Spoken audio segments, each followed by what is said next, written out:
Hola, ¿qué tal? ¿Cómo están? Mucho gusto. Mi nombre es Eduardo Flores y esto es Texto y Teología. Hemos estado hablando de las características de la familia y hoy vamos a hablar acerca de a dónde están estos manuscritos, de dónde provienen, cómo están distribuidos en el mundo del Mediterráneo.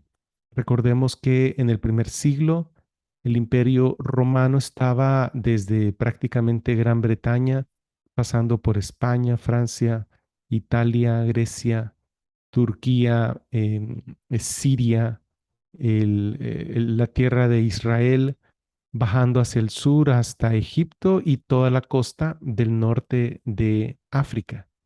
Y todo ese mundo del Mediterráneo, en los primeros 3 siglos, estuvo lleno de iglesias y posteriormente de monasterios. Así que vamos a ver a dónde están distribuidos esos manuscritos de la familia 35 y por qué esto es importante.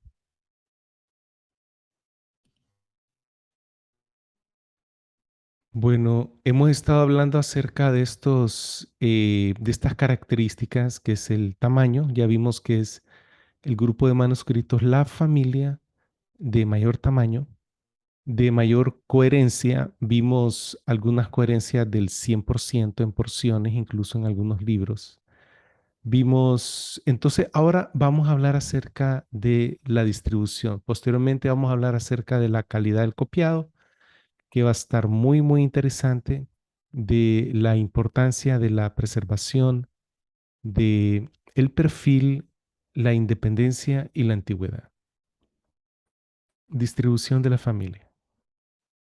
Este es un mapa del mundo del Mediterráneo que muestra las regiones que recién había mencionado.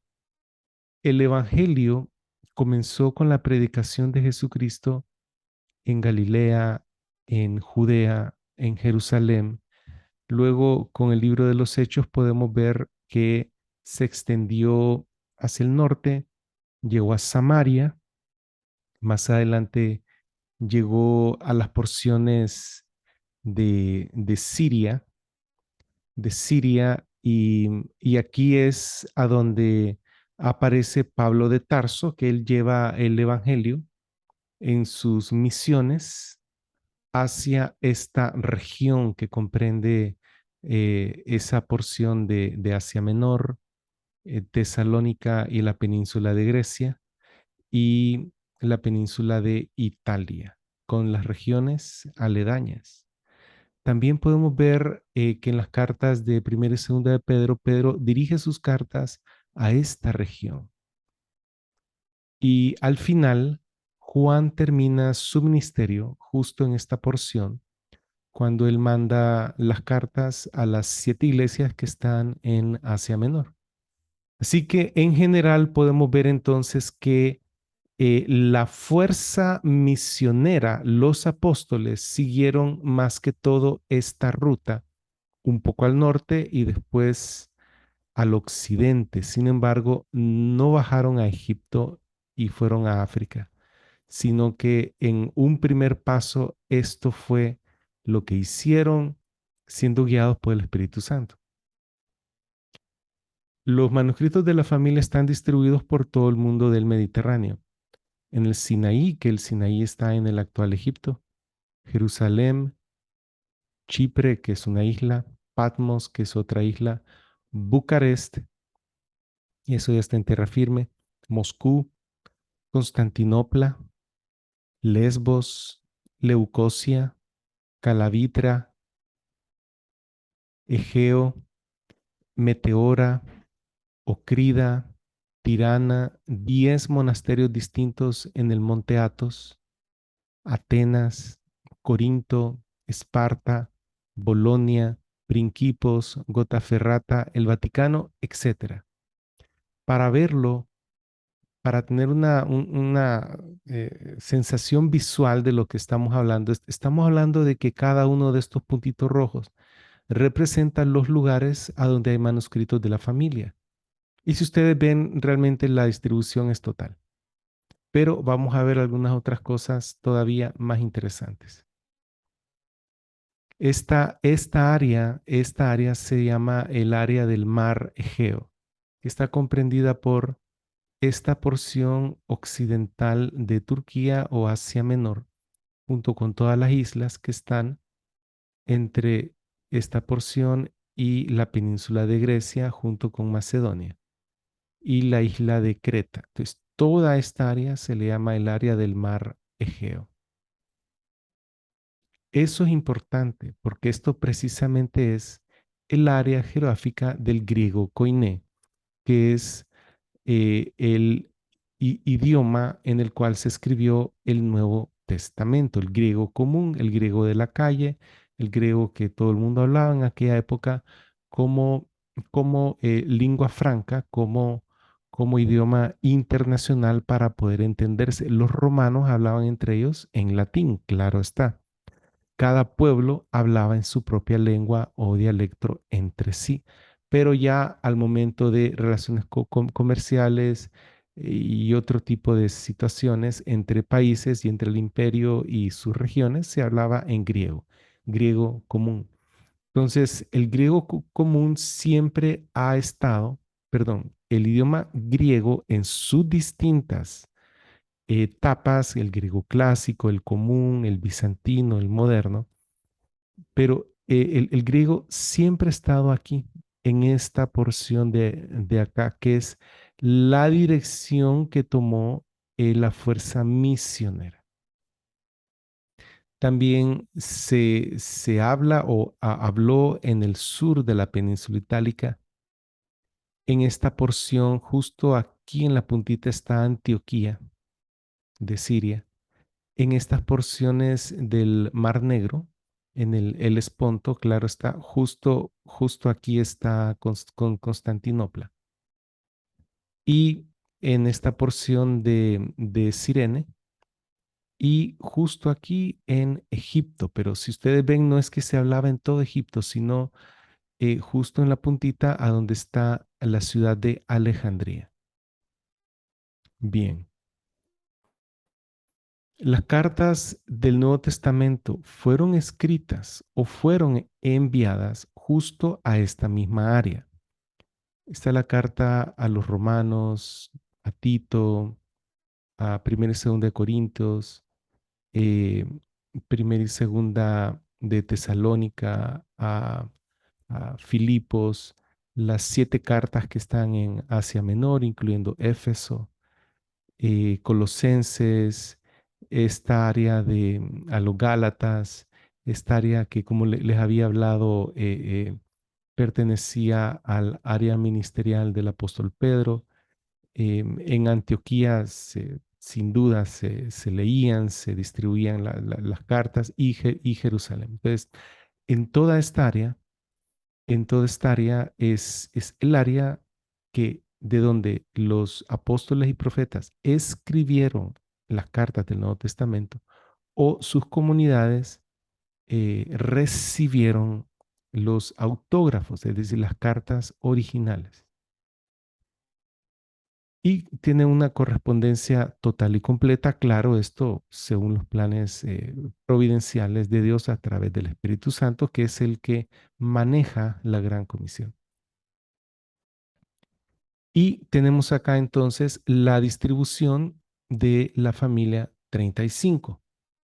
Entonces, el griego koiné, el área del griego koiné, corresponde con el área de los autógrafos, que son los puntitos negros, que corresponde con el área de la distribución de la familia, que son los puntitos rojos. Y esto también es cierto para la forma de texto bizantina, esto también es cierto para los manuscritos bizantinos. Sin embargo, los manuscritos alejandrinos, que son bien escasos, están aislados de esta área.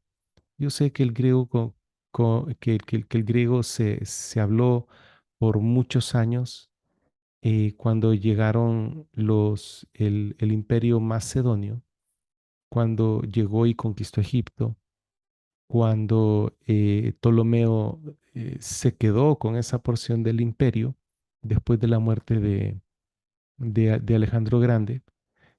Sin embargo, vamos a ver más adelante algunos comentarios de cómo estaba el griego en Egipto para la época de Jesús y los primeros 3 siglos. Una vez más, recordamos que este es el área del Egeo. Justo en esta área corresponden unas 18 a 20 o 22 autógrafos del Nuevo Testamento. Kurt Aland dice, citando a Adolf Harnack, que alrededor de 180 después de Cristo, la mayor concentración de las iglesias estaba en Asia Menor y a lo largo de la costa egea de Grecia, que es el recuadro que les he remarcado. Aún cerca de 325 después de Cristo, el panorama todavía no había cambiado mucho. Y creo que esta fue la fecha del concilio de Nicea, convocado por el emperador Constantino. Bien, entonces, desde el siglo II al siglo IV, eh, Asia Menor continuaba siendo el corazón de la iglesia, el corazón de la iglesia, esa área de el Egeo. Es precisamente aquí el recuadro y ahí pueden ver a dónde fueron a caer un montón de autógrafos, a dónde fueron a dar varios apóstoles y a dónde están los manuscritos de la familia. El corazón de la iglesia.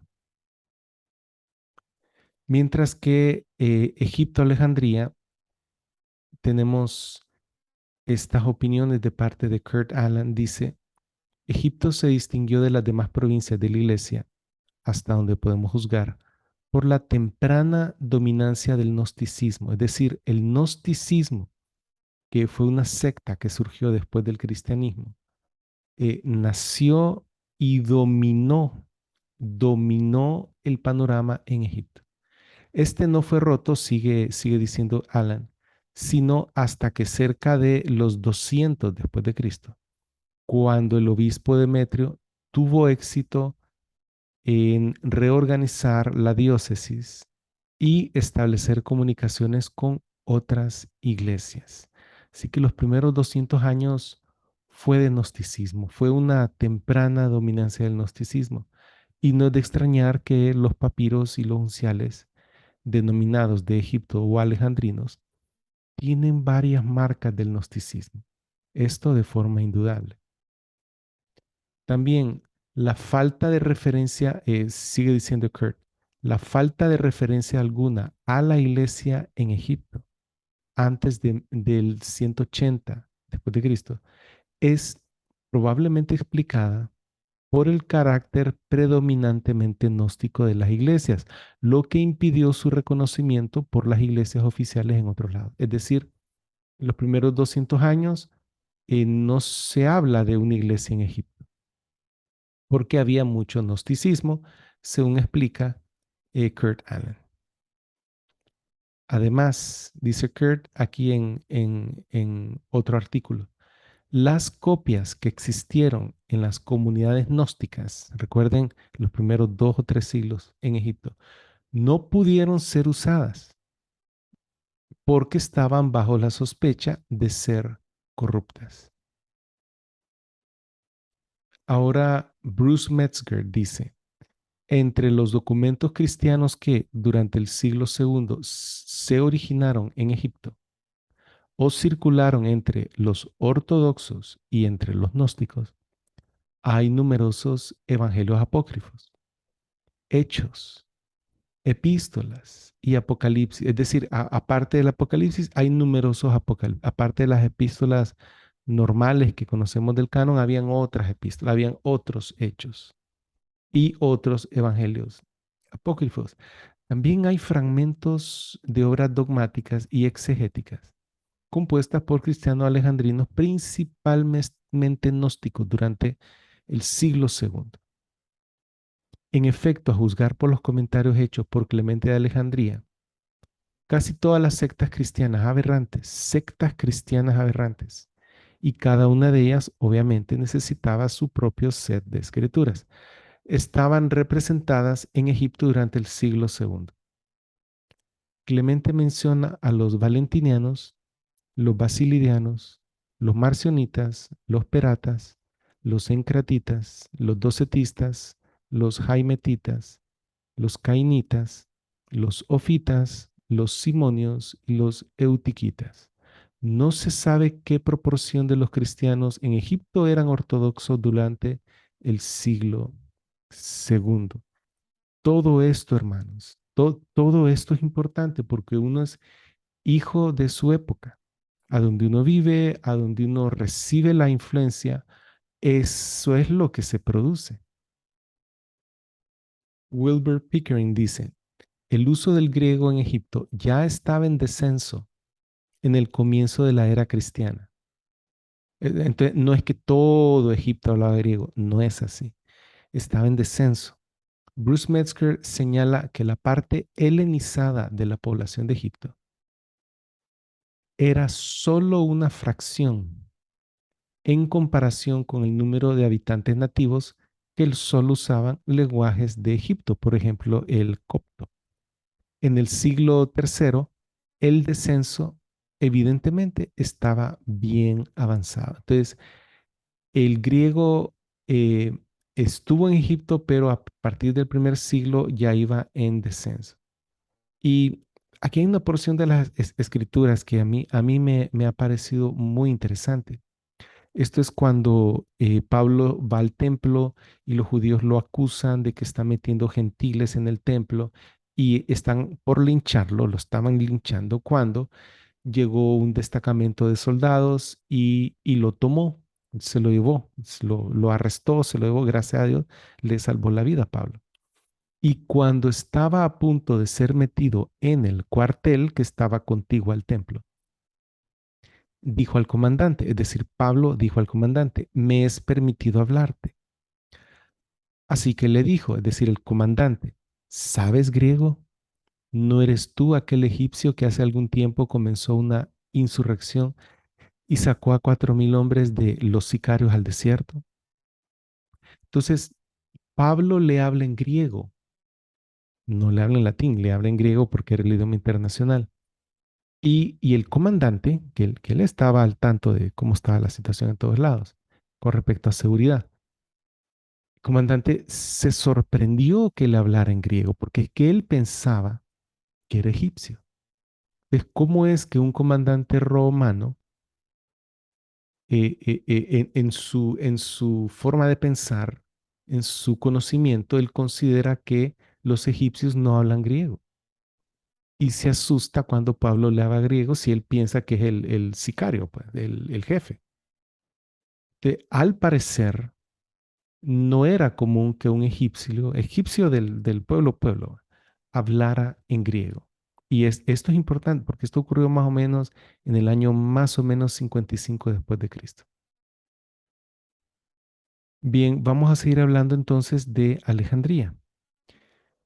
Eh, esta otra porción de las escrituras, esto ocurrió aproximadamente en el año 52 después de Cristo, porque justo en ese mismo capítulo, en el versículo 14, se menciona a Galión, que, em, que es ligado a unos hallazgos arqueológicos y que datan esta porción de las escrituras al año aproximadamente 52 después de Cristo. Ahora, cierto judío llamado Apolos, originario de Alejandría, originario de Alejandría, un varón elocuente, porque es que en Alejandría había una escuela de retórica, poderoso en las escrituras, llegó a Éfeso. Este hombre había sido instruido en el camino del Señor y siendo ferviente en espíritu hablaba y enseñaba de manera precisa las cosas concernientes a Jesús, aunque solo tenía conocimiento del bautismo de Juan. Y esto, o sea, estamos hablando de alguien que conoce de letras, que conoce de retórica, que, que probablemente nació y se crió en Alejandría, ¿sí? Así se le reconoce. Y sin embargo, solo conoce hasta el bautismo de Juan. Entonces, él no conoció la muerte y resurrección de Jesucristo. Entiendo, porque en el 26 dice, así que él comenzó a hablar valientemente en la sinagoga, es decir, defendiendo al Mesías, la venida del Mesías. Pero cuando Aquila y Priscila lo oyeron, sigue las escrituras, lo tomaron aparte y le explicaron más exactamente el camino de Dios. Le terminaron de dar el evangelio. Entonces, al parecer, no se puede hablar de toda una región solo por una persona, ¿va? Pero al parecer, en mi opinión, el evangelio completo no había entrado a plenitud aún en Egipto. Todavía no había entrado a plenitud en Egipto. Para esa época de los 52, probablemente él tuvo contacto con el ministerio de Juan el Bautista antes, ¿verdad? Pero me parece a mí importante hablar de estos temas porque la distribución de los manuscritos es importante.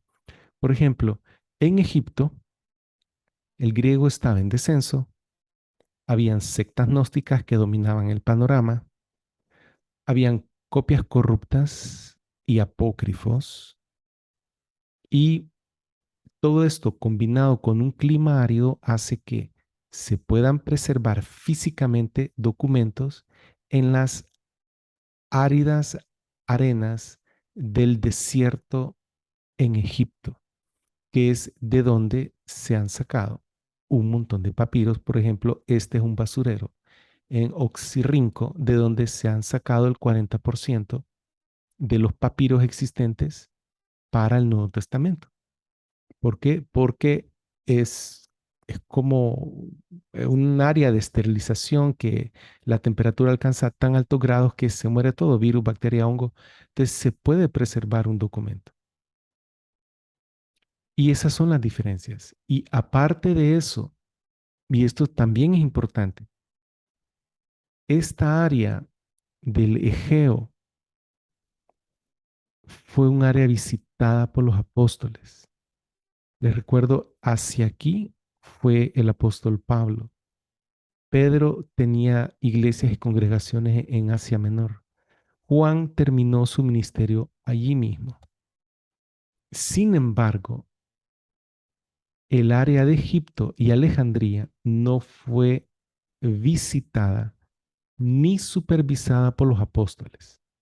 Los apóstoles no fueron a Egipto.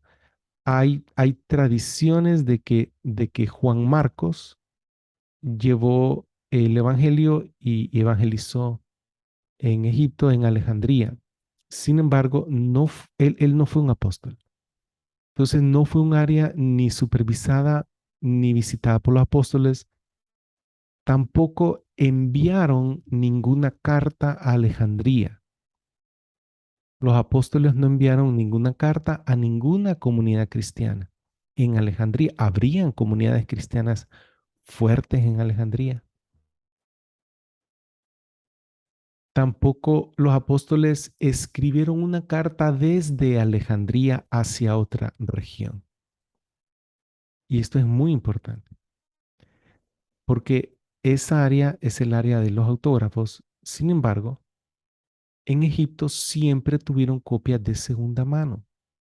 Y esto es importante porque si ellos no tuvieron los autógrafos y era una región un poco aislada del resto del Mediterráneo, entonces ellos no tenían cómo saber si su copia decía lo que decía el autógrafo.